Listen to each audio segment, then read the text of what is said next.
Hey guys, welcome back to the channel. So यार, आज की इस वीडियो में हम डिस्कस करेंगे वीएनआईटी नागपुर का कॉलेज रिव्यू। सो यार, वीडियो को एंड तक जरूर देखना क्योंकि इस वीडियो में मैं सब कुछ डिटेल में डिस्कस करने वाला हूं, चाहे वो प्लेसमेंट्स हो, कट ऑफ हो, हॉस्टल्स हो या फिर फीस स्ट्रक्चर। एक एक चीज के बारे में आपको बिल्कुल डिटेल में बताने वाला हूं। सर, होपफुली आप सभी को ये वीडियो पसंद आएगी। अगर वीडियो पसंद आई हो तो वीडियो को लाइक जरूर ठोकना, और जितने भी लोग पहली बार चैनल पर आए हैं, नीचे दिया हुआ सब्सक्राइब का बटन जरूर दबाना और पास में एक छोटा सा बेल का आइकन दिया होगा, उसको जरूर प्रेस करना, ताकि यार जब भी मैं इन फ्यूचर कोई भी नई वीडियो डालूं तो सबसे पहले आपके पास अपडेट पहुंच जाए और आप लोग सबसे पहले वीडियो को देख पाए। सो यार, वीएनआईटी नागपुर की एक छोटी सी हिस्ट्री के साथ हम स्टार्ट करते हैं। तो यार, वीएनआईटी नागपुर को पहले विश्वेश्वरैया रीजनल इंजीनियरिंग कॉलेज के नाम से जाना जाता था, और यार बाद में इसे इंडियन गवर्नमेंट ने एनआईटी का टाइटल दे दिया। सो ओवरव्यू की बात करता हूँ यार। सबसे पहले तो इंस्टीट्यूट नेम है Visvesvaraya national institute of technology Nagpur, also known as VNIT. Institute type government, established in 1960 and location Nagpur, Maharashtra. Campus area of 215 acres. So guys, ये है पूरा ओवरव्यू वीएनआईटी नागपुर का, जो कि आपकी स्क्रीन पर फिलहाल आ रहा है। आगे बात करता हूँ कनेक्टिविटी की, कि अगर आप लोगों को वीएनआईटी नागपुर में आना है तो आपके पास क्या क्या ऑप्शंस अवेलेबल रहते हैं। सो गाइज, अगर आप लोग बाय एयर ट्रैवल कर रहे हैं तो आप लोग आ सकते हैं doctor Baba Saheb Ambedkar international airport पर, जो कि नागपुर में ही सिचुएटेड है। उसके अलावा आप लोग नागपुर जंक्शन रेलवे स्टेशन पर आ सकते हैं, अगर आप लोग बाय रेलवेज प्रेफर कर रही हैं तो। आगे बात करूंगा इस कोर्सेज ऑफर की, तो बीई बीटेक प्रोग्राम में एनआईटी नागपुर बहुत सारे कोर्सेज ऑफर कर रहा है, जो कि फिलहाल आपकी स्क्रीन पर भी आ रहे हैं। एक एक कोर्स की बात कर लेता हूं। तो सबसे पहले chemical engineering, civil engineering, computer science and engineering, electrical and electronics engineering, electronics and communication engineering, mechanical engineering, metallurgical and materials engineering और माइनिंग इंजीनियरिंग यहाँ पर अवेलेबल है।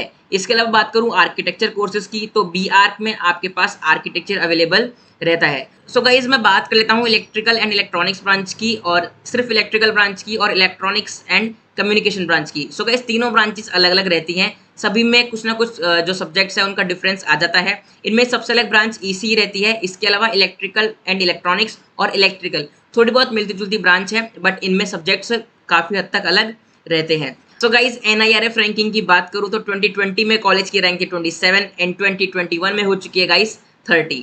आगे बात करूं गाइज फेस्ट की, तो मेजरली 3 फेस्ट ऑर्गेनाइज करवाए जाते हैं वीएनआईटी नागपुर में। सबसे पहला है आरोही, जो कि यहाँ का कल्चरल फेस्ट है। दूसरा है गाइज एक्सेस, जो कि यहाँ का टेक्निकल फेस्ट है। और तीसरा है गाइज कंसोर्टियम, जो कि यहाँ का मैनेजमेंट फेस्ट रहता है। फीस स्ट्रक्चर की बात करूं गाइस, तो ऑफिशियल वेबसाइट से मैंने फीस स्ट्रक्चर उठाया है। आपकी स्क्रीन पर फिलहाल आ रहा है फीस स्ट्रक्चर वीएनआईटी नागपुर का, जिसमें आपकी स्क्रीन पर आ रहा है यार फीस, जो कि आपको वन टाइम पे करनी पड़ेगी, और एक फीस है जो कि आपको पर ईयर पे करनी पड़ेगी। सो गाइस, इसमें जो फीस का कंसेशन रहता है एससी एसटी कैटेगरी के लिए और इनकम सर्टिफिकेट वालों के लिए, तो यार वो जो कि बाकी एनआईटीज में जो रूल है उस हिसाब से ही आपको यहाँ पर भी कंसेशन मिल जाता है फीस में।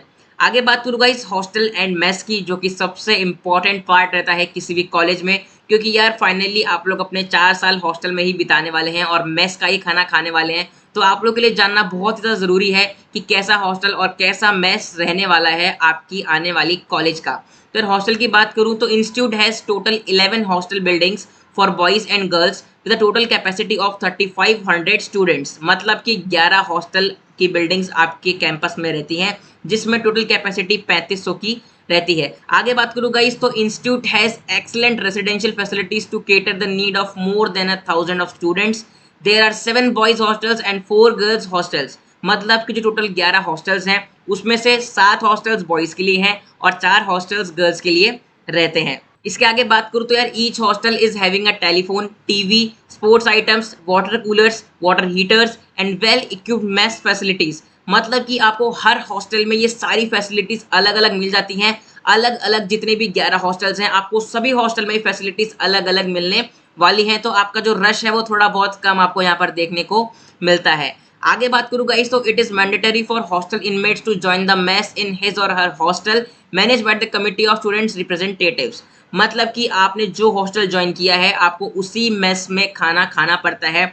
इसका मतलब ये है कि अगर आपने हॉस्टल 1 ज्वाइन किया तो आप हॉस्टल 2 के मेस में खाना नहीं खा सकते। जिस हॉस्टल में आपने एडमिशन लिया है उसी की रेस्पेक्टिव मेस में आपको खाना खाना पड़ेगा। आगे बात करूं गाइस, तो all hostels are having the independent mess where vegetarian and non vegetarian meals are available. मतलब जैसे मैंने आपको पहले बताया था कि हर हॉस्टल की अलग अलग मेस रहती है, जिसमें कि आपको वेज और नॉन वेज दोनों तरह का खाना मिल जाता है। All residents have to bear the wages of the mess cooks, servants, helpers and cleaners. मतलब कि आपको इन सभी का खर्चा खुद ही देना पड़ता है गाइस। आगे बात करूँ गाइस कट ऑफ की, जो कि बहुत इंपॉर्टेंट पार्ट है। सो कट ऑफ सेक्शन में हम लोग हर कैटेगरी की बात करने वाले हैं। सबसे पहले आपकी स्क्रीन पर आ रही है जनरल की कट ऑफ, उसके बाद हम बात करेंगे ओबीसी, फिर ईडब्ल्यूएस, फिर एसटी और फाइनली एसटी कैटेगरी की। सो गाइस जितनी भी ये रैंक्स हैं ये सारी कैटेगरी वाइज रैंक्स रहने वाली है। मतलब अगर जनरल की रैंक है तो वो सीआरएल रैंक होगी, ओबीसी, ईडब्ल्यूएस, एससी और एसटी कैटेगरी की रैंक है तो वो उनकी रेस्पेक्टिव कैटेगरीज में रैंक होगी। सो गाइस जो आपको पहला ब्लॉक दिख रहा है ये राउंड 1 की ओपनिंग रैंक है, और जो दूसरा ब्लॉक है ये राउंड 6 की क्लोजिंग रैंक है। मतलब कि आपको इस पूरे टेबल में पता लग जाएगा कि आपको ये कॉलेज मिलने वाली है या फिर नहीं। सो गाइस होम स्टेट की मैं बात नहीं करूंगा, अदर स्टेट की बात करने वाला हूं। सो सबसे पहले स्टार्ट करते हैं जनरल कैटेगरी के साथ। केमिकल इंजीनियरिंग ओपन हो रहा है गाइस 18273, क्लोजिंग है 26802। सिविल की ओपनिंग है गाइस 16686, क्लोजिंग है 27159। सीएससी की ओपनिंग है 1568, क्लोजिंग है 4708।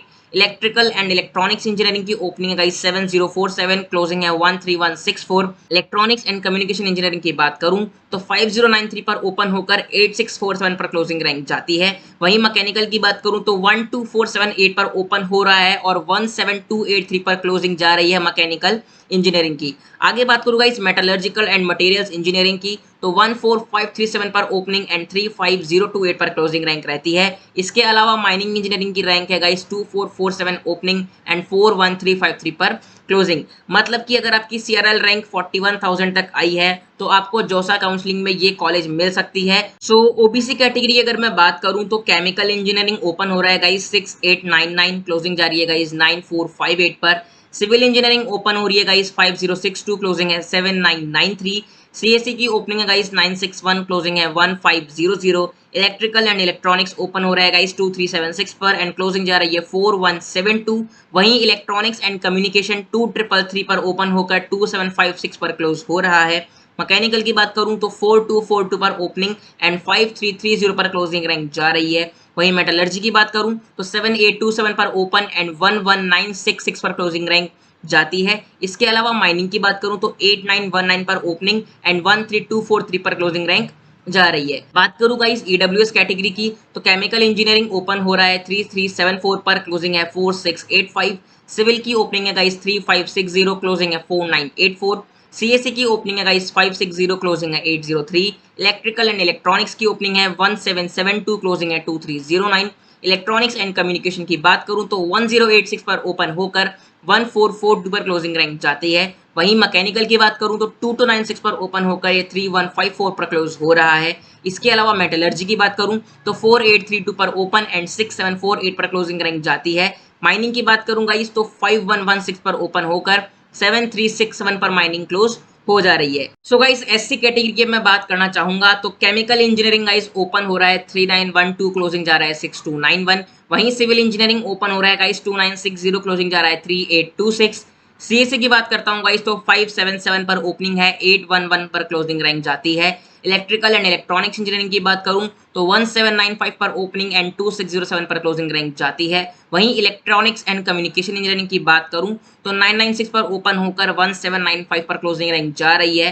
मैकेनिकल की बात करता हूं तो 2082 पर ओपनिंग और 3058 पर क्लोजिंग रैंक जाती है। मेटलर्जी की बात करूं तो 4838 पर ओपनिंग और 6407 पर क्लोजिंग रैंक जा रही है।